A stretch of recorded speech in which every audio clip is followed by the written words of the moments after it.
Camino, visas detaļas, kas notiek Camino, laika apstākļi, kalni un lejas, kafēnīcas un katrs satiktais cilvēks, katra baznīca, katra tūzna, visam ir sava loma, un visām šīm detaļām ir kopā fantastisks dziedinošs efekts uz dvēseli, garu, ķermeni, prātu un visām mūsu daudzdimensionālās esības sastāvdaļām, pa kurām ezotēriķi vispārie var strīdēties gadsimtiem. Ja? Ejot pa Camino, mēs virzamies no, tā vienkārši, no elles uz gaismu vai no disharmonijas, disbalansa prātā, ķermenī un tā tālāk uz balansu, uz harmoniju. Un to es tā kā saku, paceļot roku pie sirds vai kā tur jādara. Kad tas tā notiek, jo pa Camino es esmu gājis laikam kāds 8-9 gadus. Pirmo reizi es nogāju Camino 5 apmēram gados vai 6. Pa 200 km, 250 iegaršojos. Pagājuši gadu un šogad nogāju vienā reizē. 35-40 dienas, tā nesamocot sevi. Fantastika, vienkārši fantastika. Un tur vēl ir mistika. No rīta piecelies. Ja no rīta nav jāsaka no rīta, es esmu visādi sācis, arī 10-11, kad jau saule gaisā un 30 grādi, bet viens variants no rīta piecelies. Saulīte lēc, zirnekļu tīklis spīd un lāsmo, un govis lēnām tur ceļās augšā, pļavās, un tad, protams, tie visi svētceļnieki, kuri daži mani apdzen pa dienu un dažus es. Burtiski daži, 5, 6, 10, tā. Un tas teiciens, kas tur notiek, tas ir Bon Camino. Tas ir labu ceļu, ja? Labu ceļu, priecīgu ceļu, laimīgu ceļu, un tas tik skaisti. Es no rīta pieceļotos padomājot par šo tēmu, kas man ir ļoti mīļa. Es nolēmu paņemt kā uzskats līdzekļi tādu grāmatiņu, saucās Camino de Santiago. Viņu sastādījis amerikāņu vīriņš, Džons Brīlejs, un te ir katras dienas karte. Tas ir, protams, old schools, bet vienalga, šī pirmā grāmatiņa, ko 2012. gadā es atradu, un es pēc viņas gāju, un tas bija ļoti interesanti. Viņa joprojām ir fantastisks tāds palīgs katram gājējiem, tāpēc, ka, teiksim, kad es atšķiru vienu vietu, te ir tāda dienas karte, tas apmēram 20 km. Un te ir reliefs, un te ir 3 apraksti. Un tie apraksti ir practical path, mystical path and personal reflections. Tas nozīmē, ka viņš burtiski jau ievada cilvēku no 3 atskaites sistēmām tajā.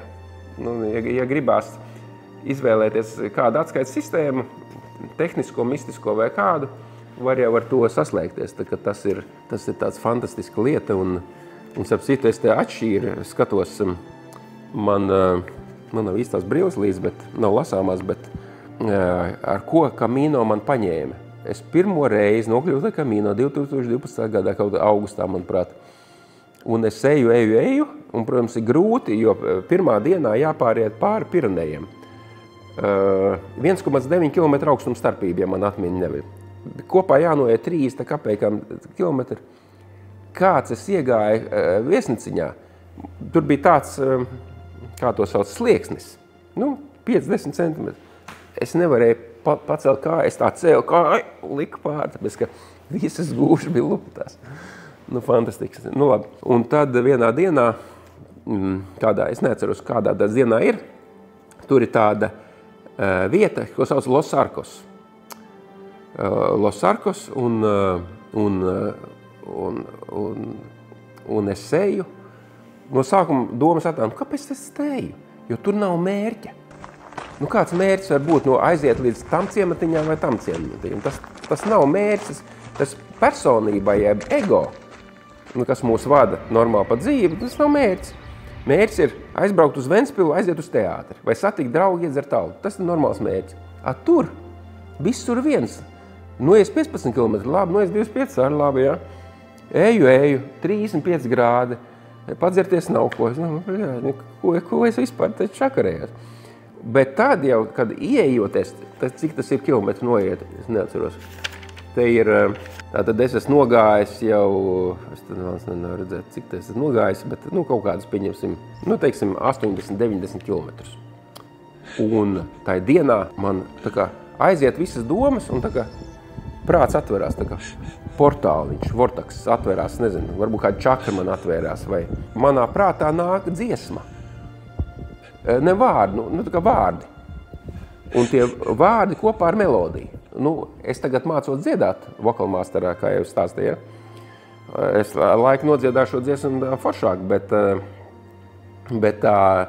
tie dziesmas vārdi ir: mans ceļš ir mana dzīve, mans ceļš ir mīlestība nesautīga, mans ceļš ir enerģija bezgalība, mans ceļš ir dvēsele mūžīga, mans ceļš ir gars ceļojošais, mans ceļš ir apziņa universāla. Tādi teksti no tāda plaukta, tas ir pilnīgā autā. Es domāju, kas notiek, Hedī. Un tad es iedomājos, viņi ienāca man prātā, un es viņus nevaru aizmirst. Un es vakarā tikai, es jau uzreiz nerakstīju, tur 3-5 grādos neko daudz neparakstīs. Ja? Un es viņu pierakstīju, tā kā tas ir oriģinālais pieraksts. Un, tā kā fantastika. Ir vēl viena dziesma, kas atnāca citā dienā, citā vietā, un viņas vārdi bija apmēram tādi, 3 nošu melē. Un tā noticis ir tas, ka brīvība ir klāt, un neviens nespēj vairs mani maldināt. Un tā noticis ir tas, ka brīvība ir klāt, un neviens nespēj vairs mani maldināt. Lūk, tā kā balss vēl neskan, bet ko es izdarīju? Es pēc tam, bet pagājušajā gadā, ejot pa Santiago, atradu to pantiņu, un es aizsūtīju savai meitai, jaunākajai, viņas vārds ir Katrīna, un Katrīna ir draugs, tāds Varis. Varis no Bauskas, kurš darbojas daudzās dzīves jomās, ļoti aktīvi. Viņš arī ir muzikā basģitārists vienā Bauskas grupā, kur es, diemžēl, neatceros tagad, un iedomājies, es viņam arī aizsūtu, un viņš vai uz manu dzimšanas dienu, vai uz kaut kādu pasākumu, viņš man atsūta, ka viņš ar draugiem, brāli, es neatceros ko, viņi ir iedziedājuši šo dziesmu apmēram manā melodijā, tikai tā kā labākā līmenī, un vēl ar pavadījumu. Kā man tas iedeva tādu enerģiju, es burtiski gāju klausoties to dziesmu, un tā kā dziedāju līdzi.